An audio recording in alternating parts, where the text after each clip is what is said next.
All right. Can I get a little golf clap, boys? A little golf clap. Welcome, everybody, to the first episode of the Beantown Boys podcast. I'm Leo Brown. I'm joined with my two best friends here, Dylan Heward. Want to say hi to the people? Hello.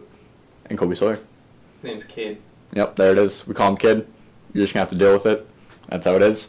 All right, so the point of this podcast here, folks, is so Dylan here wants to get into the world of sports and broadcast, so it's like a self-made internship for him. I want to work in hockey, so a little self-made internship for me. I'm just here. He's just here.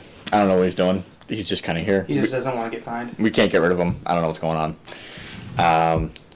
So we're going to start this off with maybe something that'll help you guys get to know us a little bit better.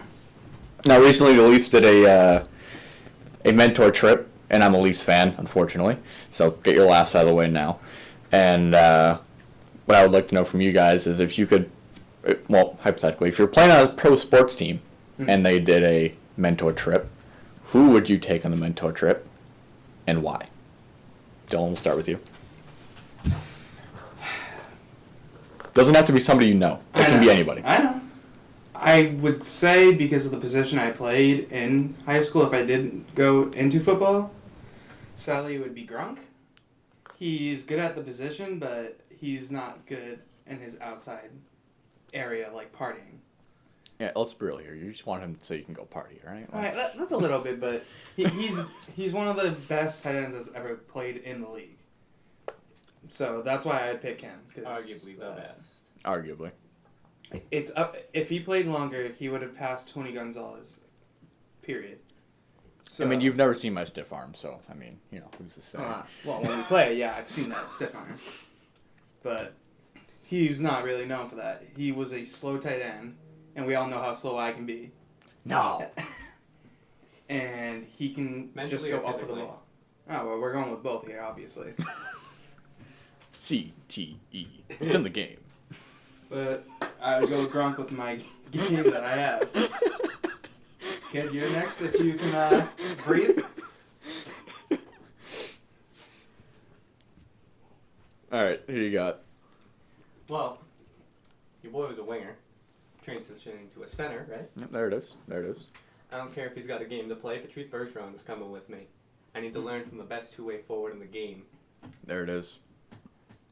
Now, if I had to pick, I'd have to go with he was a player. I'd have to go with my boy Steve Yzerman, former general manager of the Tampa Bay Lightning, and now he's GMing the Detroit Red Wings.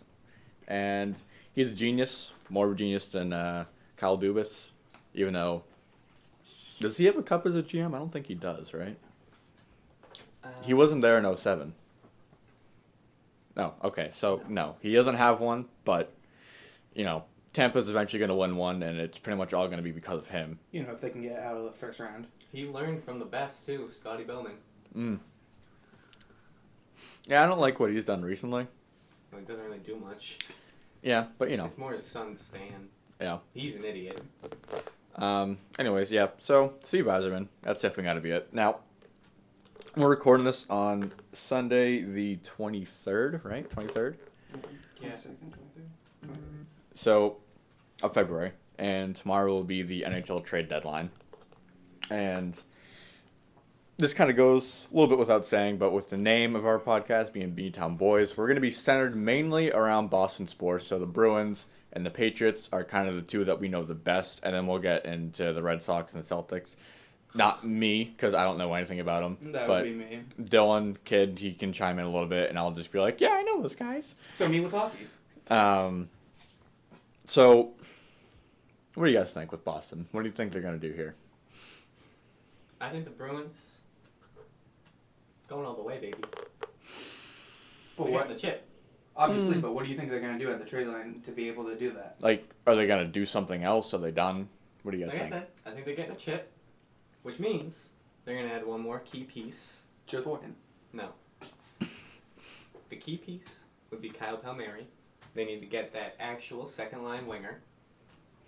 I think he's the guy that they need to go for. Not saying they're going to go for him, but him or Kreider would be specifically the type of people to go in and play on that second-line wing. Now, if you were the GM, what would you give up to be able to go get that player? Well, if I was the GM, obviously I want to get rid of my shit and give it to you, but the way I see it is they're going to ask for something good. We don't want to give up too much that's good. Heinen has to be a throw-in. We need to make the cap work. NHL ready player, teams are already interested in him. Mm-hmm. So I think New Jersey or the Rangers would like to have an NHL ready guy come in and fill that role that they're getting rid of. The other thing is we have some high-level prospects that we could get rid of, like Urho Vakanainen or Trent Frederick. Seeing that Jack Studnicka is not on the table. He's a stud. He is a It's stud. in the name. I feel like Frederick or Vakanainen, I'd be more willing to move Vakanainen with the depth at left D that we have. Whereas we don't have center depth, so Trent Frederick could be someone that should stay. But I think Vakanainen's a more high-level D-man prospect than people give him credit for. He has the potential to be a top 2 minute logging defenseman who can move the puck. And he's not like big, but he knows how to use his size to his advantage. And he's very good at controlling play. The only thing is, concussions have set him back. But I think he could be a guy that you throw in. You could throw in a future first or some future picks if that's what they want. Well, Conditional picks. if I'm New Jersey, I mean, I'm not leaving that trade without a first or a second. I mean, you need to start getting, those prospects in the pipeline because clearly what they have isn't going to work out right now. So they need to dial it back. Maybe force PK to sit for a while and be like, hey, look, you're not where you can be at. Just don't play and get fully rehabbed. But wouldn't you think they would get rid of PK with this too to be able to get these picks that they want if they're just trying to completely rebuild? If you can get rid of him and have that trade not be a total loss, I would, because PK has value. You know what I mean? But with that cap hit, it's hard to move him. Yeah. And no trade clause or something like that. PK hasn't really been 100% for quite some time. And if you can, I don't know how good New Jersey's medical facilities are for the team, but if they can, and he's willing to put the time in to get him back to where he should be, then I don't see a reason to move on from him. Because that back end, other than him, is pretty weak. Which, Urho Vakanainen could be a very possible addition in one of those trades because he is an NHL-ready defenseman playing in such a deep defensive pool that he's forced to play in the minors. So I think I'd start it off with Heinen, Vakanainen in a conditional second. The second turns into a first if we win the cup. Yeah, I mean, I'm just coming from New Jersey's side here. If I'm, again, the conditional second, I would rather it be not all or nothing. Well, I'm just saying there could be other conditions. I don't know what they would put. Yeah, I would say maybe like a games played in the playoffs type of thing, or points scored in the playoffs. Yeah, you could go off of the player himself. You could also go off of, if they just make it to round 3. Because that's easily more doable for the Bruins. Because, I'm kind of leaning towards Tampa as my cup pick right now, just because, I still am standing by the fact that I think they were purposely bad for the first half of the season because of how last season went. And then they just turned it on, and they're not going to turn it off until they have a cup in their hands. Because, Tampa's just that good. They can do that and choose to do that. Because they've had enough experience of failures to, know that they need to do more in the playoffs. They can't just have a great regular season and walk their way to a cup. And they added a great playoff guy in Blake Coleman, too. He's a guy that plays hard every single game, and he turns it on in the playoffs. He really elevates his game. Right. Works hard every shift. Now, unless there's anything else you want to add on the Bruins. Anything else you want to add? No. Okay. As I said earlier, I am a Maple Leafs fan. Wah-wah. So everybody buckle in, grab your popcorn. Oh, this team. Okay. So, as of this recording, they just came off of a another embarrassing loss, this time to the Carolina Hurricanes, with a 42-year-old Zamboni driver who works for the team. Well, their AHL affiliate, but still their team in net because they injured both of the Hurricanes goalies and Toronto was playing at home. And they still couldn't win because the Zamboni driver went into the game halfway through the second. So he played half of an NHL hockey game. You want to know how many shots he faced? 8. The Leafs mustered 8 shots on a 42-year-old Zamboni driver on a Hurricanes team that has injuries on the back end. And one that happened in that game, very up-and-coming, dominant defenseman, Brett Pesce. Now, if I'm Kyle Dubas, the GM of the Toronto Maple Leafs, I don't even know what you do at this point. Like, if you're not trading for a number 1 right-handed D and you're moving Barrie, because Barrie's clearly not working with this team, the chemistry he hasn't found chemistry with any other defenseman on this team. Like, I don't know what else you do. Unless you just, pair him with Mitch Marner and put the guy on forward and see what happens. I'm just, like,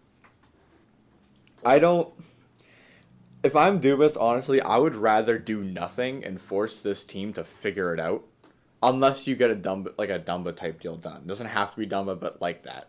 If you get somebody who has that kind of puck skills and also that like great defensive responsibility, and you're moving Barrie out along with that, I mean, unless you're getting that, like, what else do you do? There's nothing you can do to this. Like, they just need to figure it out. It's a character problem. It's a work ethic problem. Well, that's the thing with a bunch of young guys. They don't really know what kind of work ethic it takes to get that deep in the playoffs just because they haven't done it yet. They haven't had people to come in to show them what to do. That's just an ego thing with Matthews. Oh, yeah.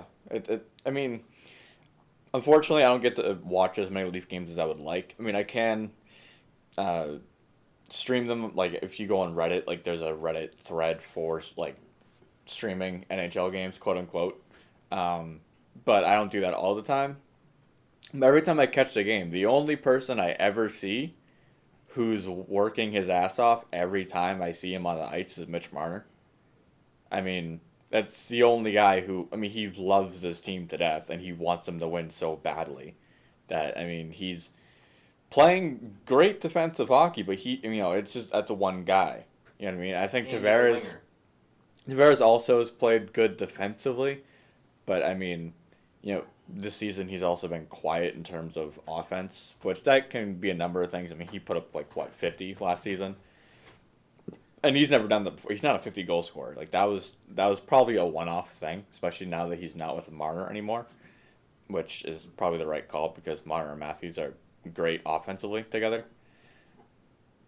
But I don't know what you do with that team, man. I don't see it, and I think they're gonna make the playoffs because Florida just can't get their shit together consistently. But then again, the Leafs also have to play Florida a few times. So if they lose all those, Florida might make it, and we miss the playoffs and we don't have our first-round pick. Ironically, because we traded to the Hurricanes. What about the Leafs being in the running for Zach Bogosian?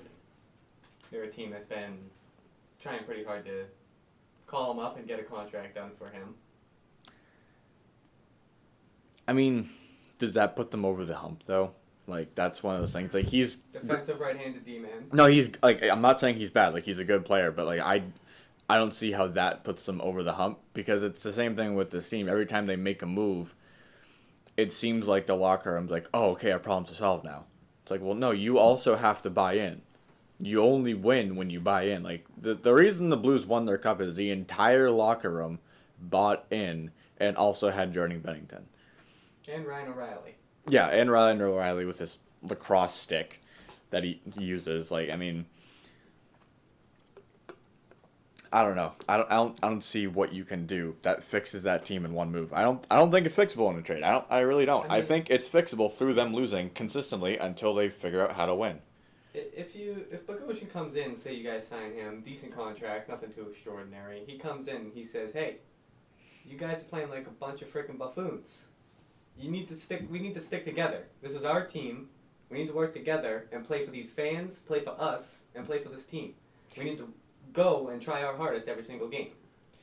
Yeah, I mean, I will say, to the Leafs' credit, I have seen them care more recently. Like, Kapanen's gone into a fight.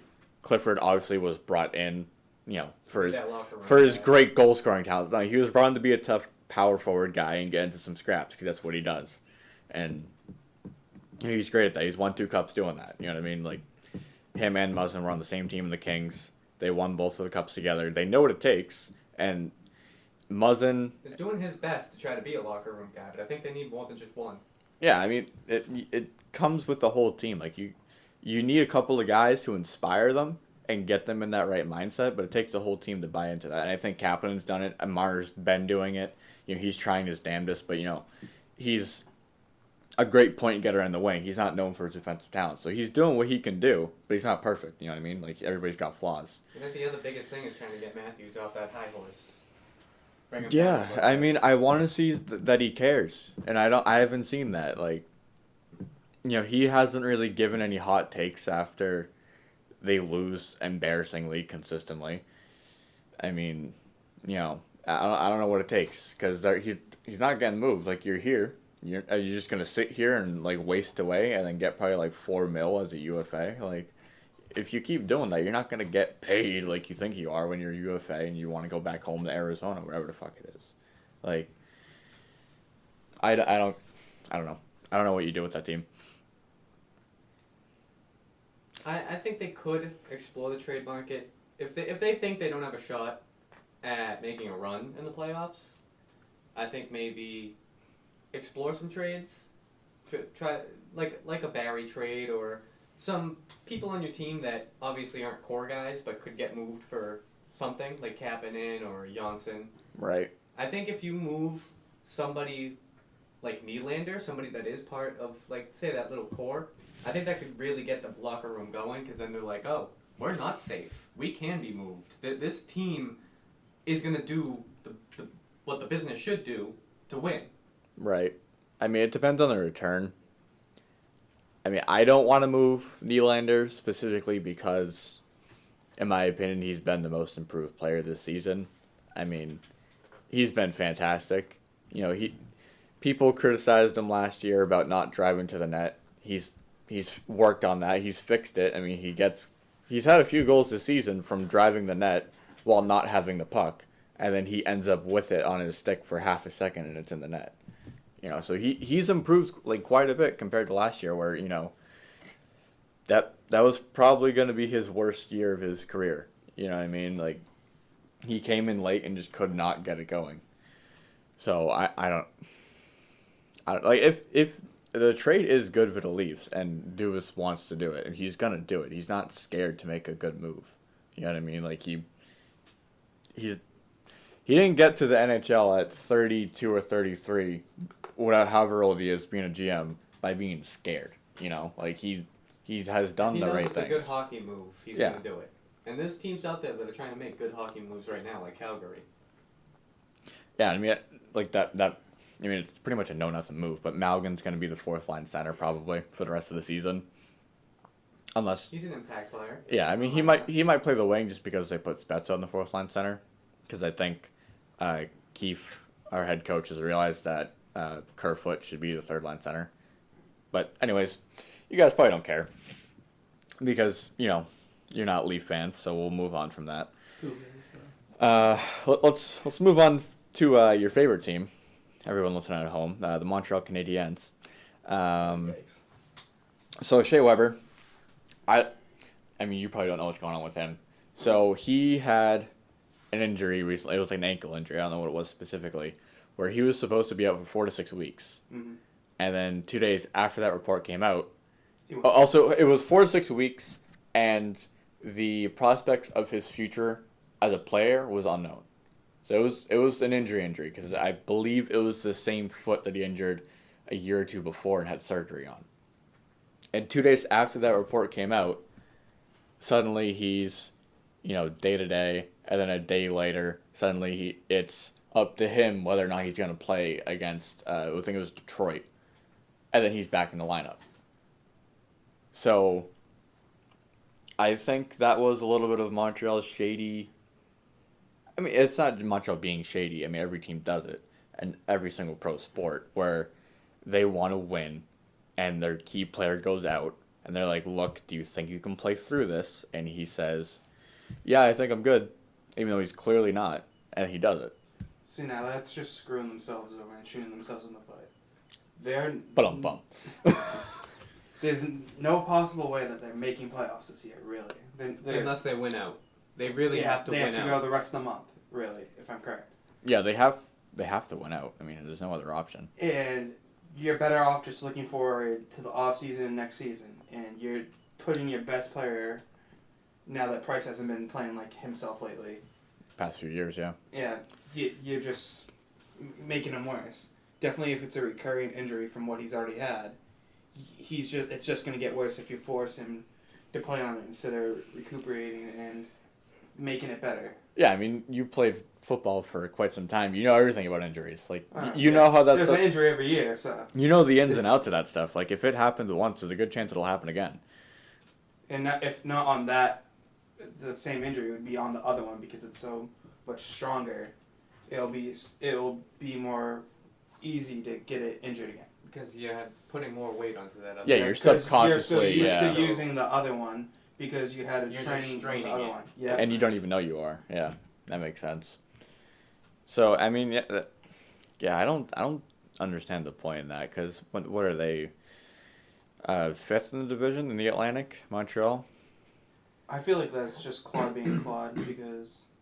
Well, I mean, Claude, he left it up to Weber to decide to play, as far as we know. But usually that's the biggest mistake, because players will go and say, "Oh, I can do it." They want to be out there. They don't want to be personally when their team lose. Yeah, I mean, you've done that yourself. Yeah. Personally, I would have told him, just sit, get healthy. We're not going to make it to the playoffs this year. I think this season is pretty much a wash. Mm-hmm. Yeah, I mean, there's nothing wrong. Like, they have some really good young prospects, and I mean, I'm pretty sure they have their first round pick for this year. I don't think they've moved that. They actually have a stockpile of picks this year. Yeah, they have a lot of second round picks for the next couple of years. So, I mean, I don't see I mean, maybe it's because Weber's getting older and he knows he's going to decline, so he really wants to get them over the hump and win a cup. But I mean, dude, it's one more year. It's not going to happen. One more year to make that push. Because I wouldn't be surprised.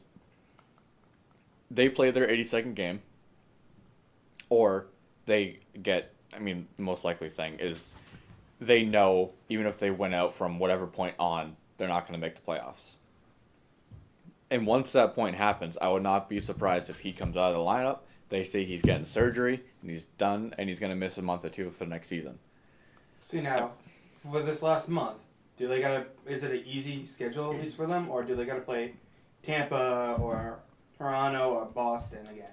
I think they've played all four against Boston, so I don't think that's one they have to worry about, but I don't know about the other teams, and I can check on that right now. Because they got to worry about them and the Islanders, who are all pushing to keep themselves into that playoff spot. Yeah. So I feel like unless that it's just an easy cruise of a schedule, it just sit him.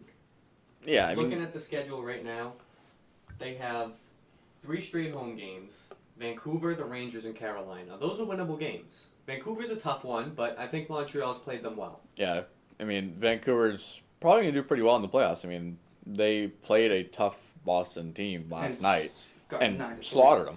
I mean, granted, Boston was on the tail end of a back-to-back, but that was embarrassing to watch. Yeah, but Boston on the second half of a back-to-back is better than a lot of teams just playing one game. Yeah. Like, they're a great team.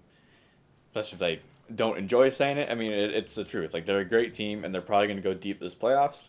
I don't trust that they're going to win a cup just because their older guys have played a ton of hockey this past, couple of years. So I wouldn't be surprised if, they get tired. I mean, it happens. I mean, you're playing until June. Comparing it to, football, that's what happened with the Patriots in the wild card. They've been making it to the Super Bowl for 4 straight years.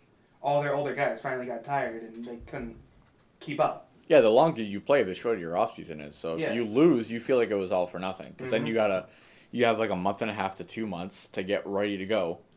And then you're back out there again. Yeah, for Killing 82 yourself. more games. Yeah. And then you got to play more hockey in the playoffs, and then you got to get to June again, and then you got to win that series that time. I mean, it's tough to do. That's why most teams don't win back-to-back cups. I will go out and say if there's anybody that I think can push through and as a leader and get this team over the hump, it would be Chara and Bergeron. Oh, if anybody can yeah. do it, they can do it. I mean, they've shown that time and time again. Getting back to the It's not with a schedule. broken jaw. So then they play 3 road games, which, I mean, it's not like it's a huge deal, but road games are definitely tougher to win. Well, are they better at home or away this year? Do you know? I'm sure I can find that out. Yeah, you can, but I mean, But either way, I mean, it's harder to play on the road because Well, yeah, of because you home don't have ice the home ice, advantage, yeah. really. But they play the Islanders and then Tampa and Florida. Yeah, that's all right. That's a tough right there.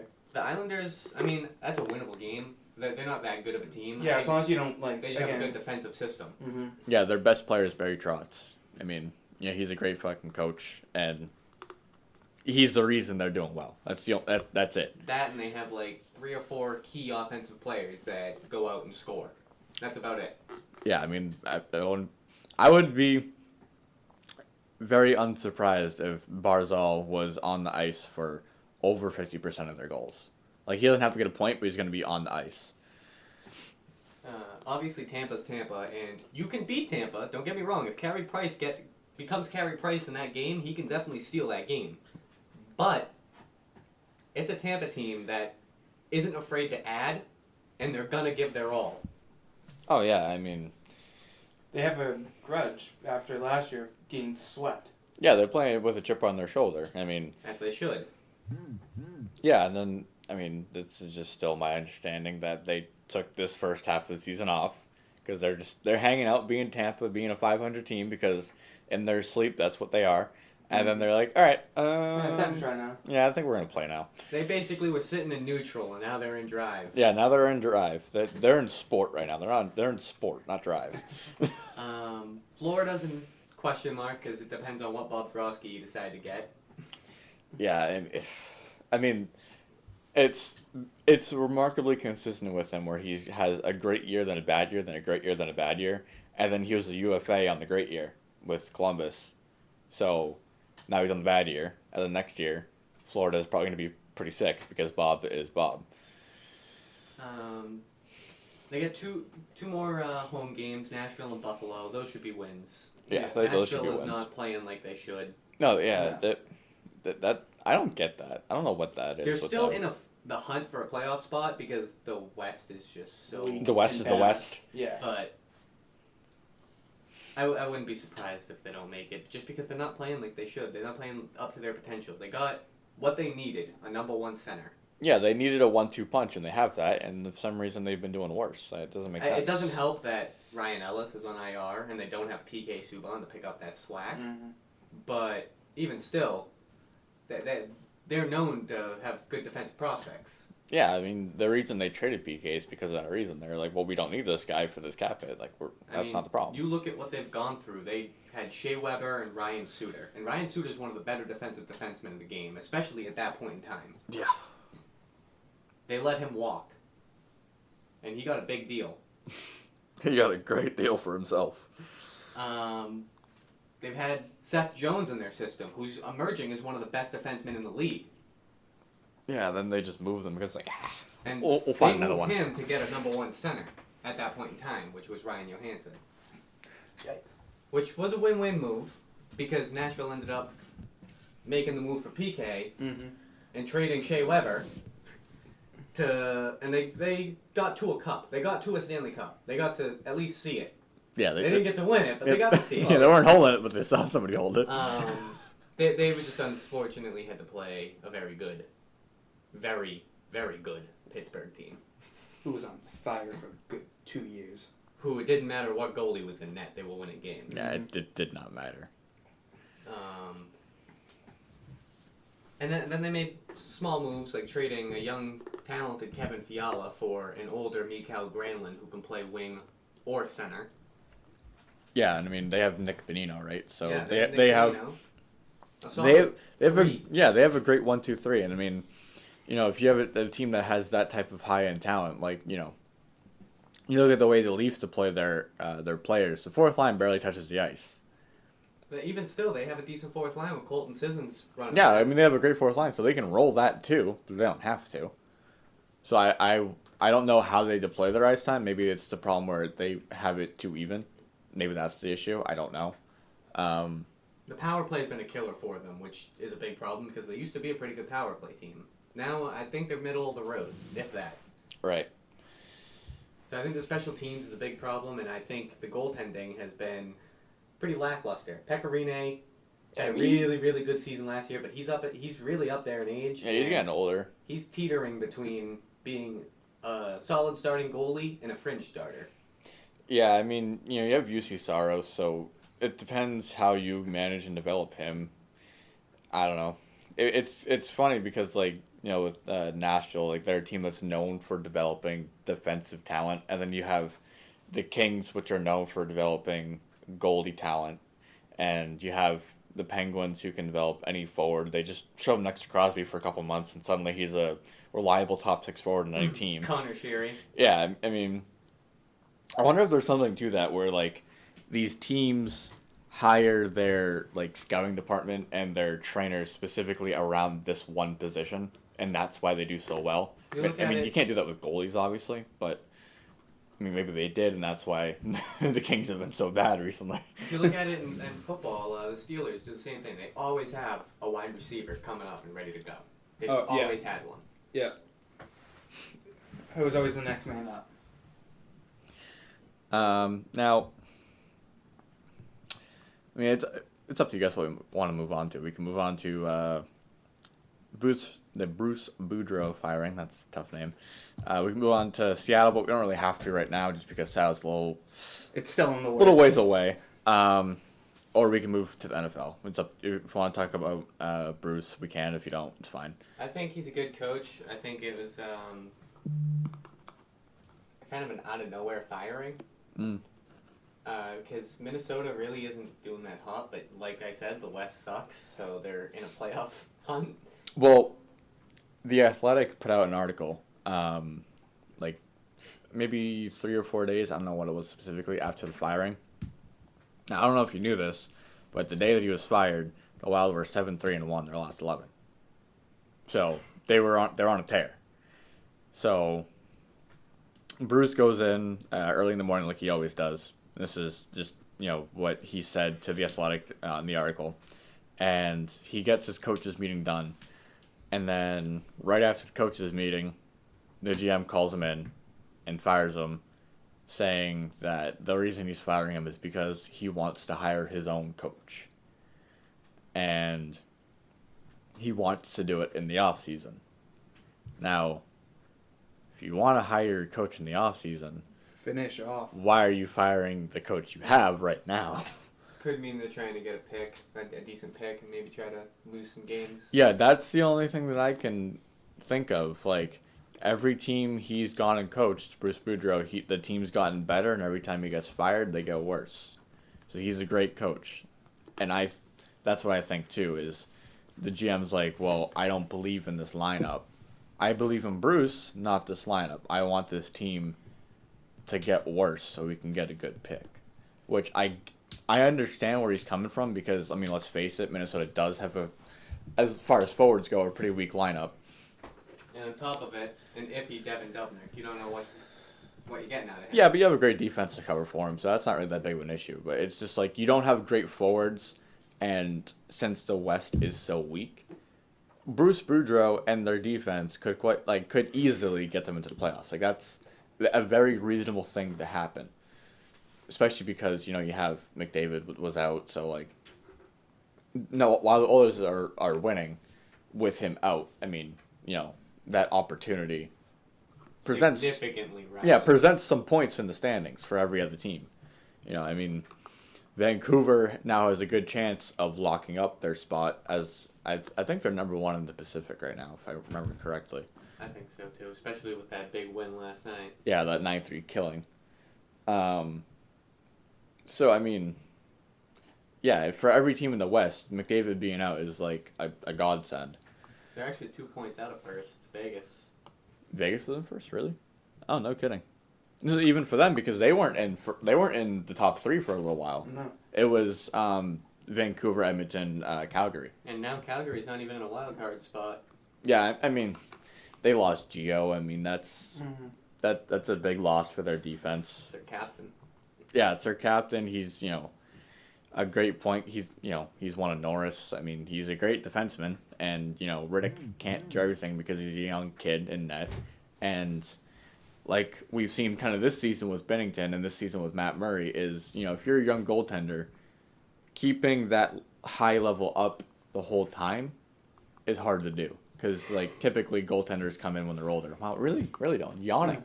The nerve on this guy. Unbelievable. Get out. Yeah, we're trading you. You're out. Yeah. Well, since just hearing Vegas' name just makes me go to sleep. Since we're boring you, I will move the football. All right. Since that's something you can kind of carry the conversation with. Let's get to just the NFL offseason. We'll start with Tom Brady. Obviously. The biggest one. Yeah. Yep. I haven't kept track of a lot of the reports yet because I'm new to football. I got into it 6 months ago, so I don't really know who to follow on Twitter for all the recent reports and all that stuff. I'm still kind of learning that, so if you have any good follows, let me know. But anyways, Dylan. And if you say Bleacher Report, you're getting smacked. That's the worst for any sport.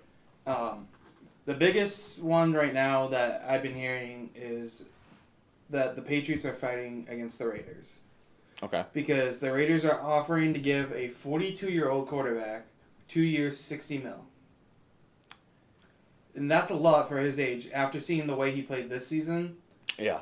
And he's going out if he does go there, he's going out to a team that has a better O-line and a good running back, but he has no weapons outside of that. And has a really young defense on the other end of the ball. Yeah. I would think if I'm Brady, the fact that they have a better O-line and a better running back is already an improvement over the Patriots. It is, but you also got to think Josh Jacobs did get injured. If you're looking at him by the stats of when he was playing compared to what we had with White and Sony, Jacobs was going off, but he also is coming back from, I think it was a leg injury. Significant one. And that's really big for a running back because that's mostly what they're known for is their legs. You don't say. And you don't know what you're going to get back with the 2020 season starting off with that running back. Right. I think the Patriots have a better 1-2 punch at running backs as well. Yeah, do they have a good second running back or no? Yeah, they have 3 good running backs. They have Burkhead that you can throw to, and he just pummels it. I meant The Raiders. The Raiders. Oh, the Raiders? No. I'm pretty sure It's just Jacobs, and then Okay. It's some random guys after that. You have a way better depth lineup with the Patriots. I think you basically say, they're giving me money. I'm willing to keep money on the table and stay here, but you need to use that money to get me weapons. Which is also very hard because hopefully what's actually been going on with the NFL meetings was A, talking about adding another game, and B, seeing if they can open up more salary cap.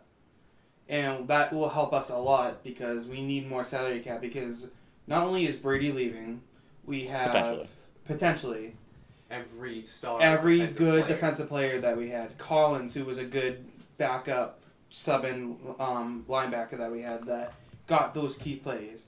Van Noy, who really emerged as a star defensive player. Once when he got here, he was a really good defensive player after leaving Cleveland, but we all know you can't really do much in Cleveland. I thought he was on the Lions. I thought it was Cleveland. It was either Cleveland or the Lions, but either way, you can't go do anything there. Doesn't really matter. Not much of maybe if he was with them with Pat Patricia there, but even there, that's not really much defense going on there.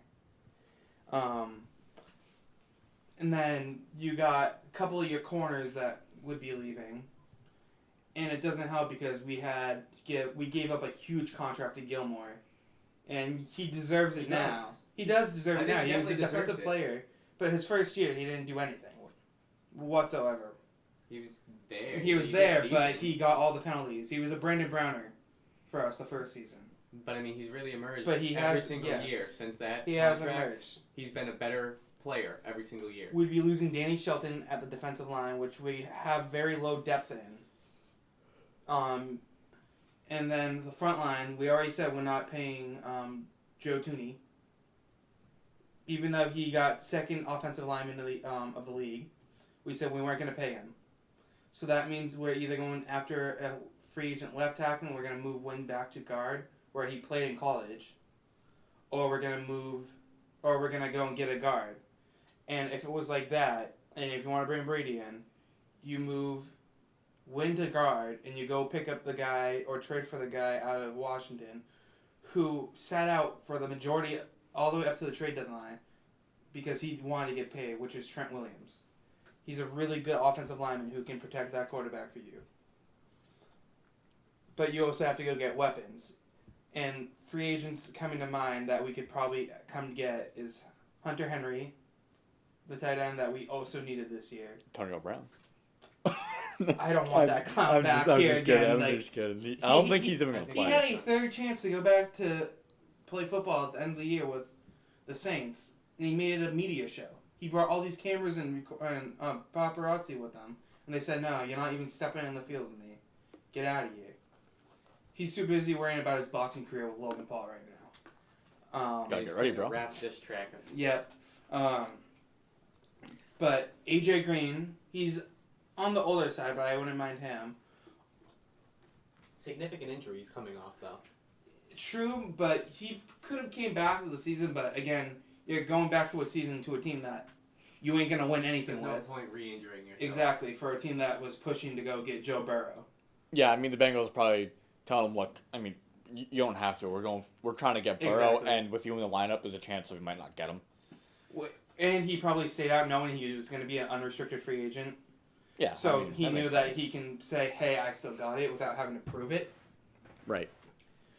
So, if we know we're certainly going to get Brady, you go out and trade for Stephon Diggs, who doesn't want to be in Minnesota anymore. There's a few targets you could trade for. Odell being one that has openly said he wants to come here. And I think that's that's a player that he was. No, he's not. But it's still a target.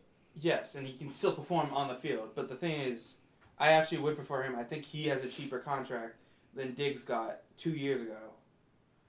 If we're trying to keep it still small for salary cap to be able to get people. But if you want a high-octane offensive threat, Stephon Diggs is your guy. But what do you have to give up to get him? It's the same thing you'd have to give up for Odell because Cleveland would want to get back what they had to give to New York. And that's 2 first-round picks and a decent player. Yeah, that's a big ask. And That's a lot. I already think one of the defensive players we need to get rid of anyways is our strong safety, Patrick Chung. That dude was invisible the whole season. You heard about him once, and that was only with the cocaine problem at the beginning of the year. Oh, nice. Injuries, too. Yeah, and it was little baby injuries. You get shoved and his, my elbow's sore, and we're out. And that's what got us out of the playoffs because we had a rookie strong safety going against their big tight end. And he scored the main touchdown to have them win the game. Then you guys got clowned by Derrick Henry. Well, but we slowed him down a little bit compared to what he's done throughout the whole playoffs. Like, look at Baltimore. Yeah. He made them their, you know what. I mean, the thing with Henry, from what I watched, is he's so big and he's so fast. So as the game gets on, goes on and progresses, you're getting worse because you've had to tackle him all game. Yes. He's gonna get more yards later in the game than in the beginning. And the thing with Tennessee that kind of helped them was that's a good front line. Oh yeah. They had a beautiful front line. I don't know where that came from because 2 years ago, Mariota was getting killed. They also got a decent backup quarterback in Ryan Tannehill. You know, backup turned into a starter halfway through the season. Yeah, I mean, Mariota getting sacked all the time might have also been his fault. He might have had passes he could have made and didn't. The problem with him is kind of like Winston as well. They were 2 big name quarterbacks going into that draft, but they didn't do anything to prove it. Mariota, I will say, is that better quarterback than Winston. But you gotta also think, what did they have around them? That team didn't really go to get any offensive players to go help them out. Right. except for this year, and then he finally got benched out of A.J. Brown, who was an amazing rookie this year. I think Winston is more talented. I don't think he's better overall of the game, but I think Winston's more talented, and having Mike Evans really helps. Yeah, having Mike Evans, if he can actually hit him, he's a 30 quarterback. He either throws to the defense or he gets a touchdown. He's not that reliable quarterback that you want at the end of the game. You would need that. You want that reliable quarterback. And if Tampa does get better with their coach that they got this season, at the end of last season, he's a good playoff coach.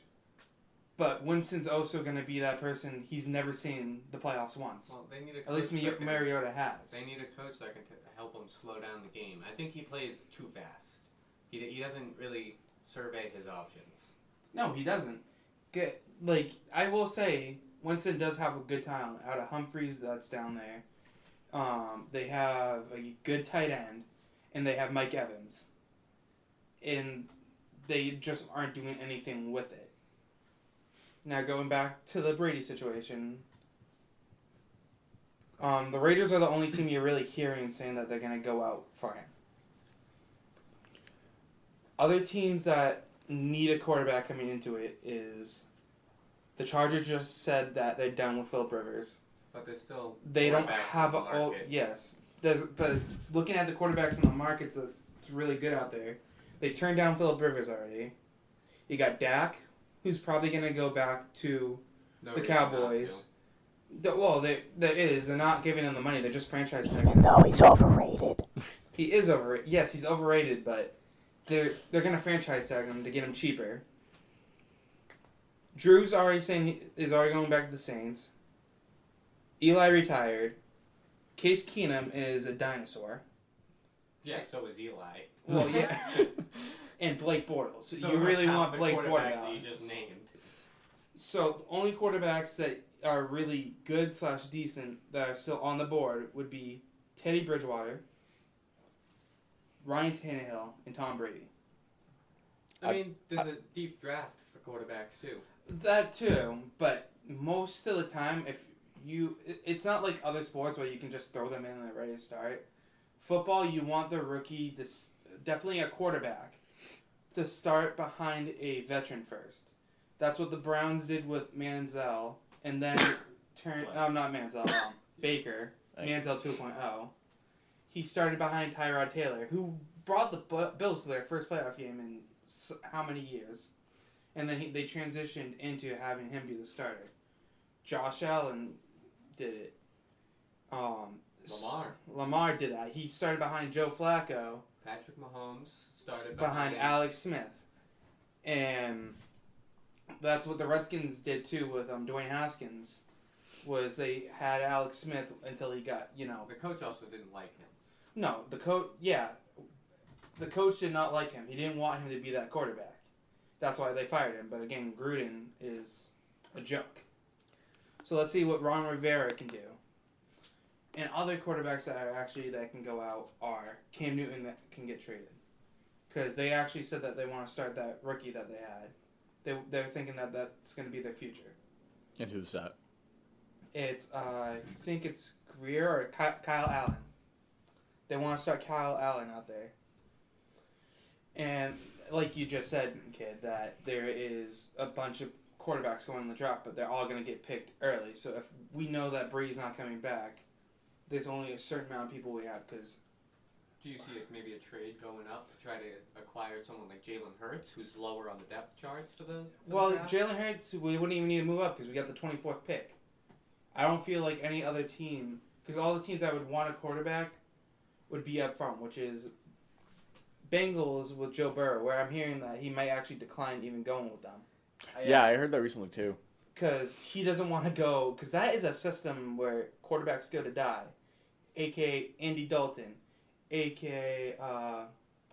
What is that dude from the Raiders that retired too? Carson Palmer. Yeah, I think Burrow's realizing that he wants a future. He has want to go there. He has more leverage than So, being the Bengals, do you make that stupid decision anyways? Like with the whole Eli situation, where I think you can trade to Philip. Yeah. Do you that, or do you just draft your guy? You just draft. I would say just draft your guy, unless they draft him anyways, and it turns into a John Elway where he's like, I won't play for you at all, and then trade him. Yeah, out. I think you have to trade him and try to call his bluff. I think you have to.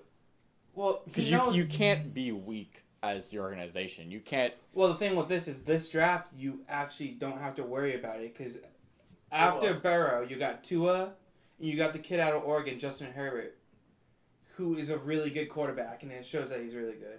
Then you got Jake Fromm out of, I can't even think of his college right now. I think it's Texas, or that's and that's really it. But you got a really underrated one. you got Jalen Fields. Hurts. You got Georgia from Fields. He's a good one too. But yes, Jalen Hurts. His whole career, he's been underrated. He brought Alabama to that championship, and he had a bad game, and Tua stepped in, and he was the god. He was the god afterwards. Right. And that's why And then the next season, Tua played bad, and they put against Oklahoma, and they had to put Hurts in, and they won the game for him. And once when he left, he carried Oklahoma back to where they were. He left a good Alabama team. He transferred to the Oklahoma Sooners, and because of the transfer rules, he wasn't allowed to play for that season. Now, they had Kyler Murray, who was dominating play that year, which was lucky for them. He went on, I think they started him a little too early. I think they should have, I think it's the Cardinals or whatever. You think him. the Cardinals should have waited a little? But they had no quarterback. Because like that's what they did. They traded a veteran one. Well, that's what they did with Josh Rosen. They drafted a quarterback the year before, and they had Sam Bradford start before him, a veteran who looked decent out of Minnesota. And then look at Rosen now. He's now fighting for a job in Miami, where it's not even going to matter anyways because they're going to draft a quarterback this year. That will be their future. And that's what I feel like they did a good job with Murray, and he did a good job with that team. That was a brand new coach. Also, no weapons whatsoever other than exactly Fitzgerald. And he's older than old, and that dude only is known for coaching Patrick Mahomes. And but, I mean, is it really anything special? Because I think Patrick Mahomes is the reason Patrick Mahomes is good. Exactly. Yes, but that's the only reason why that guy really got the job was because he coached Patrick Mahomes out of Texas Tech, and he's now making playoffs with this team. Well, I think like with Mahomes as Mahomes' coach. I mean, I like watching all those mic'd up things during the game. Yeah. So I've like watched a ton of those videos on YouTube, and I mean, I'm new to football. Can't remember his name. I just know he's a walrus. What's his name? Andy Reid. Thank you. Like he only really just like points him out in the little stuff because he knows Mahomes can take care of everything else. He just gives him like the minute tips, very little subtle things that'll help him be like great, like help him get to that Brady level. That's how good Reid has always been. He did that when he was down in Philly. He did that with quarterback guy. Yep. Yeah. He is good with the quarterback. Because he knows the potential that Mahomes has, and that's to be one of, if not the best quarterback in the league in a few years. Yeah, overcoaching a guy like Mahomes is very dangerous. He basically tells him, after he messes up, just play your game. Do your thing. Mm-hmm. Don't be afraid to go and do those things, because those are mistakes that are going to be made. It's not your fault. Go out and keep trying to play your game. Yeah, he tells him to be Patrick Mahomes, not somebody else. Like that's it. You can't tell Lamar Jackson to be Tom Brady. Like it's not gonna happen. Yeah, you can't even tell him to be Mike Vick because Lamar needs to go out and make his own character. His own brand. Yeah. He can run and throw. Luckily for NFL fans, we're actually gonna have a full league with good quarterbacks, thanks to the draft. And you got Watson in Texas, you got Lamar in Baltimore, you got Mahomes in Kansas City, you have KC baby. Josh Allen, who's starting to come out in Buffalo and turning Buffalo into an actual playoff team. Even Daniel Jones was playing decent. decent, but let's see how that goes. He was kind of he wanted to prove that he was a good top pick for the Giants to make. I picked a good time to get into football. It's a lot of fun stuff going on right now. But one of the things I do feel like it's too early to say, and it's not me being a hater or anything, Kansas City being a dynasty. Mahomes is going to be going on his contract soon. After winning that Super Bowl, they're going to have to pay him big.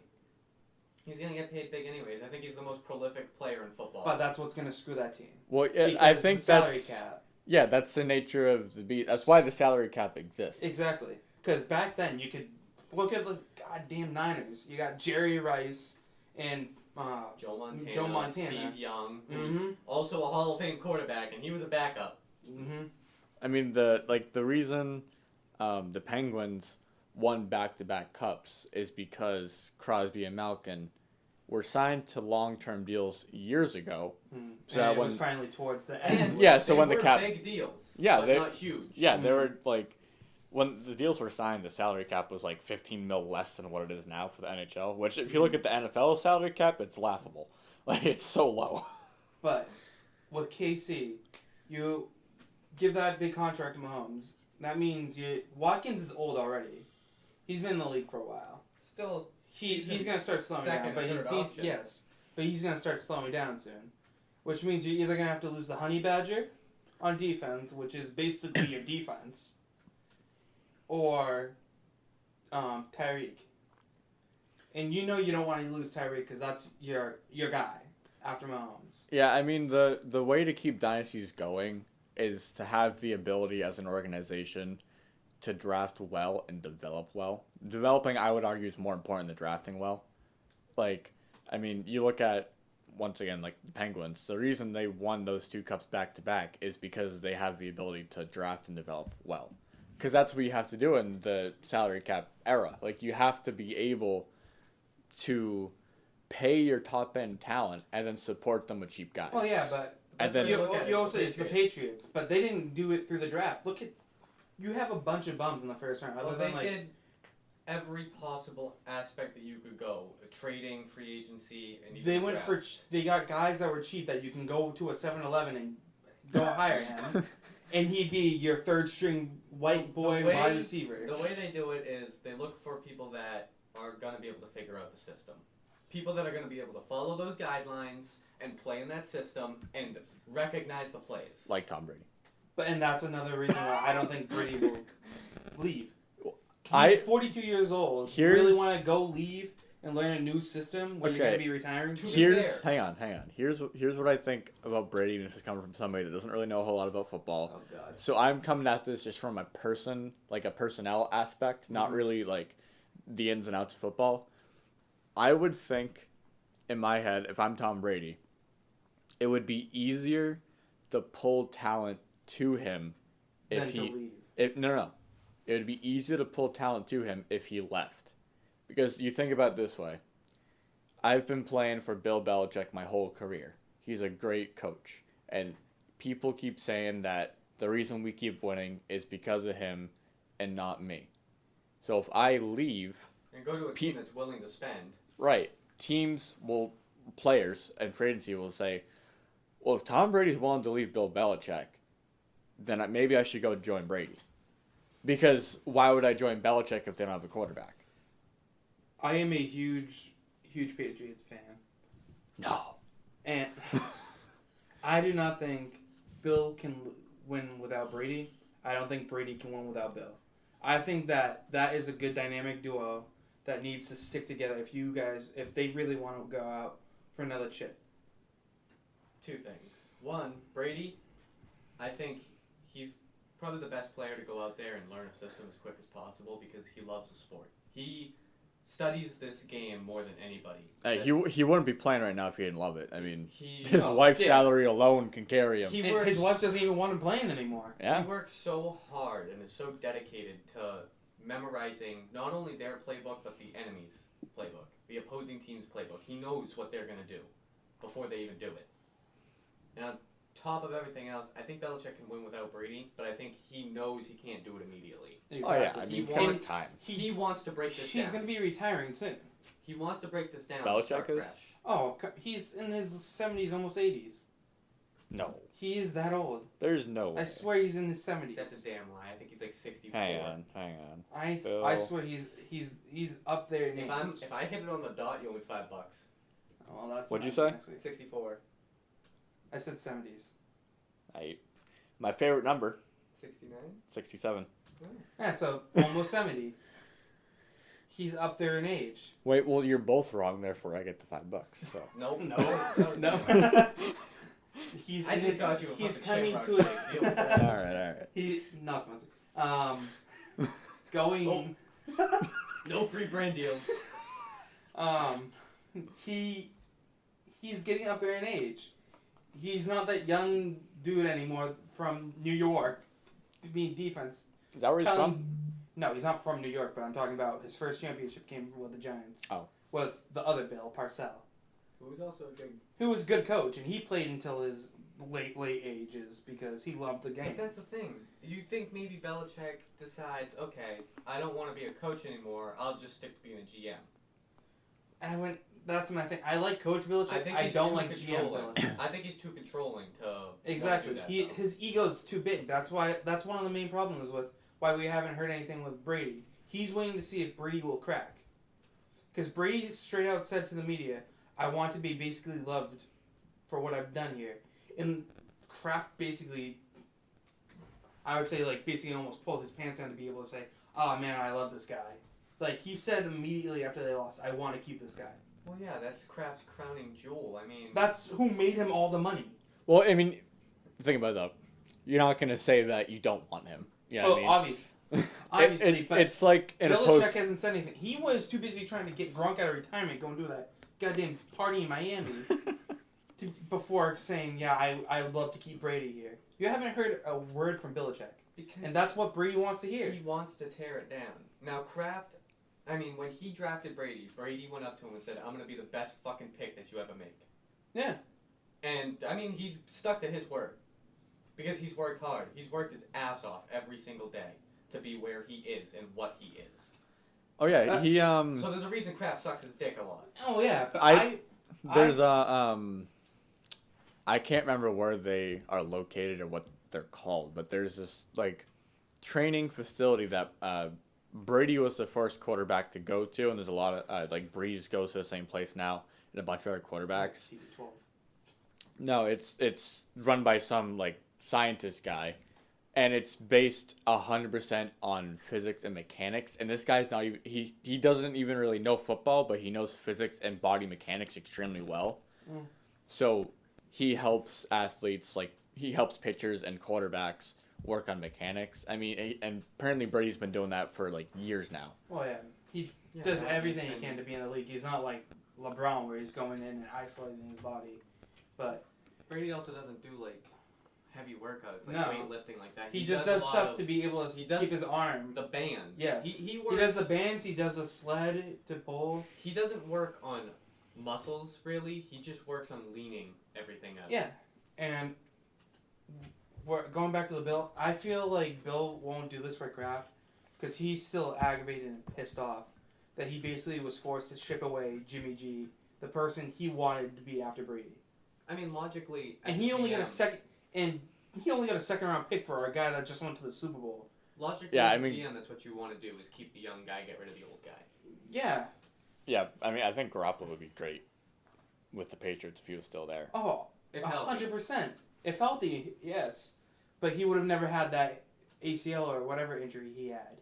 Because he was still backing up Brady, which I feel like after we started losing after Baltimore, we would have started throwing him in. Because if you watch Brady, I went to my first live game. Watching him and watching Stidham. Stidham was actually throwing in front of the wide receivers.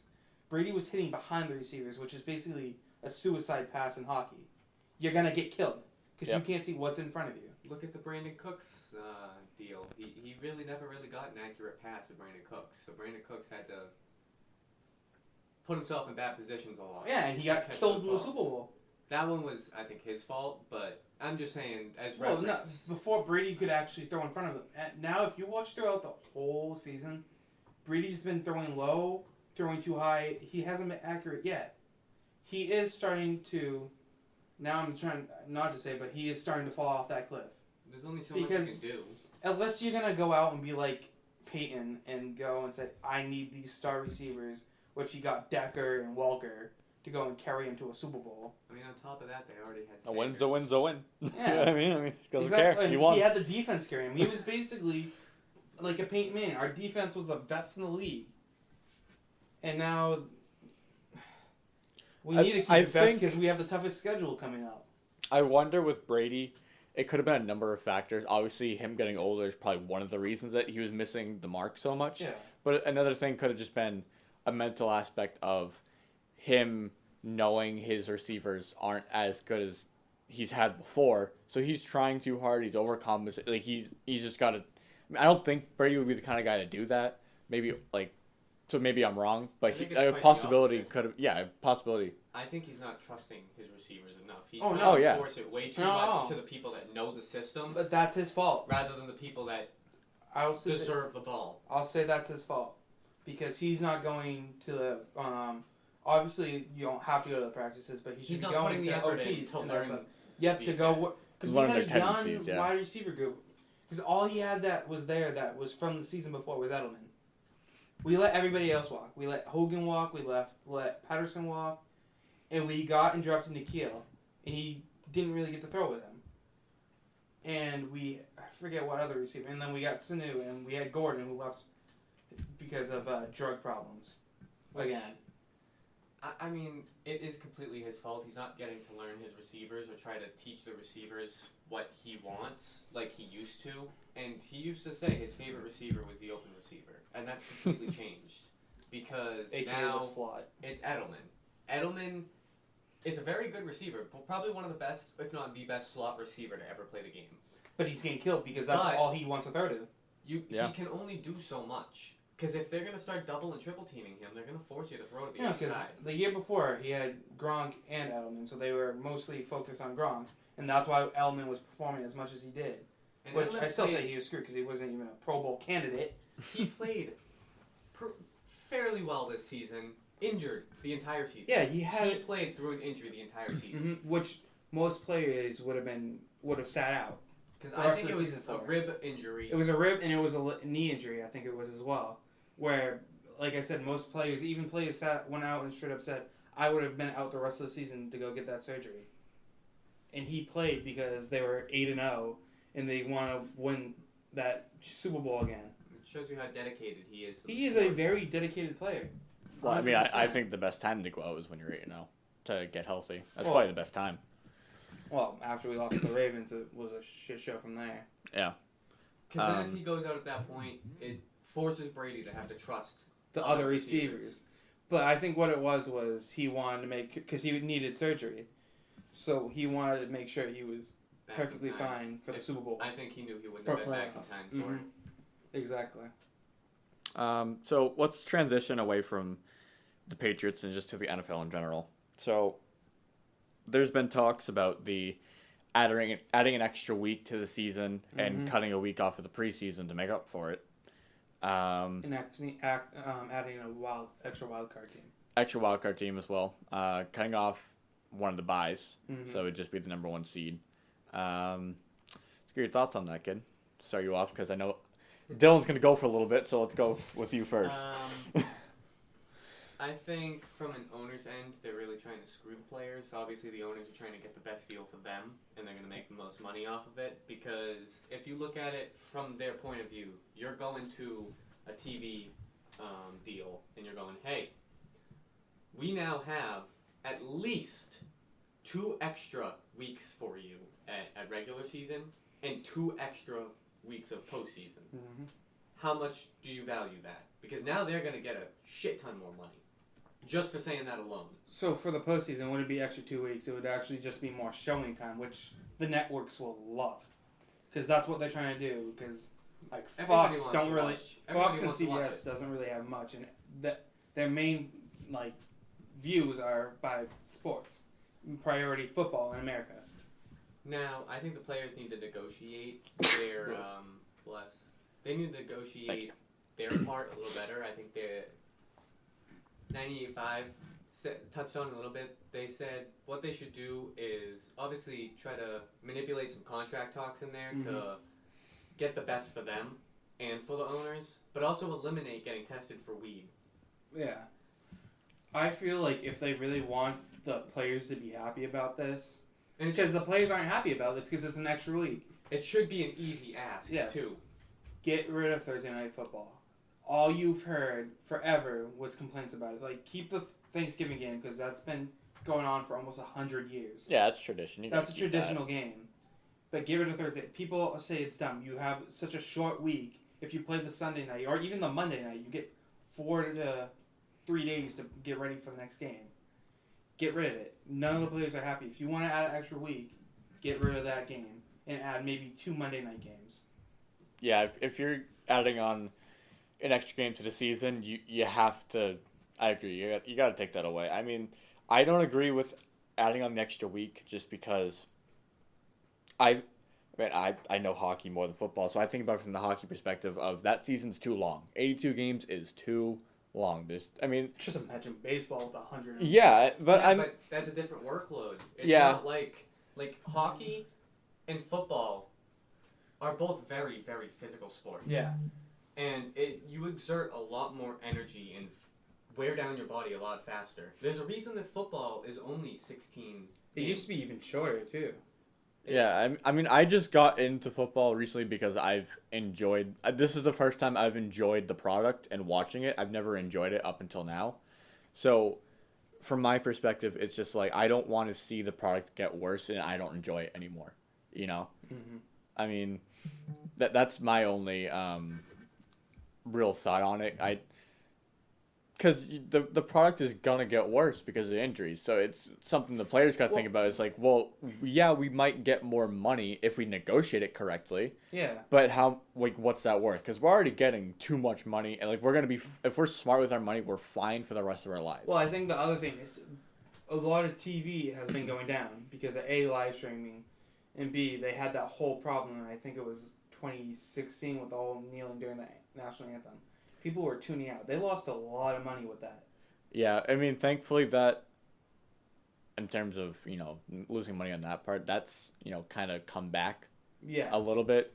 Or for the most part, recently. But if the NFL does a better job of marketing the games to the younger crowd where, we would most likely rather stream it and... we don't want to pay for another subscription service. So you kind of do... So which would they kind of do with Hulu?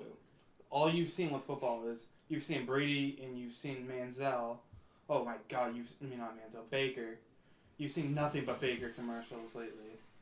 Well, with the Hulu thing, something I found out recently is you actually have to have a specific Hulu package to even get those live shows. Mm-hmm. Which cost way... It basically costs the equivalent of a TV package. So... Turn it off, kid. What are you doing? I don't care. Buddy, we're doing a podcast, idiot. Turn that off. So... what the NHL does with NBC and what Nesson does with the Bruins is if you have your you have your Xfinity, you have all those TV providing services. If you have one of those accounts already, you just sign into that and you can watch all the games you want. Yeah.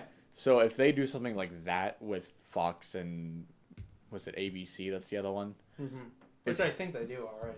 Yeah. If you, I don't know. Yeah, I'm so new to the game. I don't know. So if they do that, great. But if they don't, they need to. Because that's gonna bring them a ton more revenue easily, because those things are so accessible to people. Which is why the players need to negotiate smartly, because they know that the owners are going to get and it's not really even a lot more money off. They're not even going to listen to the players, sadly, because it's all up to the league. It's not really up to the owners. It's more up to the people running the league, and that's why it's been 50-50 split. That's why the next hearing is on Wednesday.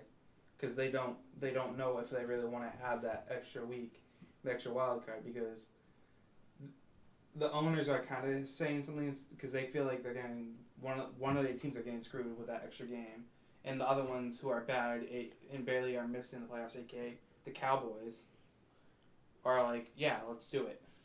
And here's the way I see it. I think having an extra game isn't terrible. I think having more playoffs brings them a lot more money, and it's who's going to say no to playoff football? Now, I think the big thing, and I like it, is losing that bye week because it makes teams actually want to compete to earn a bye week, not just like Bill Belichick and go, oh well, I only need to be one of the top two. Okay, whatever. Which we usually are the top one, other than this year where we slid out. But that's the thing. Yeah. Like, it makes them actually have to go, okay, we have to try. We need this if we want that bye week. We need to earn it. Which I like. The other thing is I do like the two buys because that last week, if you're in the top two and you don't really need a win, you can sit your players out and they can rest and not have to worry about injuries, which is one of the things we were complaining about the most is like because they can easily get injured. And one injury to one good player, aka bringing back to the Pats, Wes Walker got injured in the last week because we played him, and that screwed us out of a championship. So that hypothetically, but that was Brady. Who knows if that, he would before have Edelman, Walker, yeah. Walker was Brady's binky before Edelman. Right. So that was that. Yeah, but I mean, it was also completely different because Edelman could play the slot. I mean, Walker could play the slot, but he was also a deep threat. Oh yeah, for a short dude, yeah.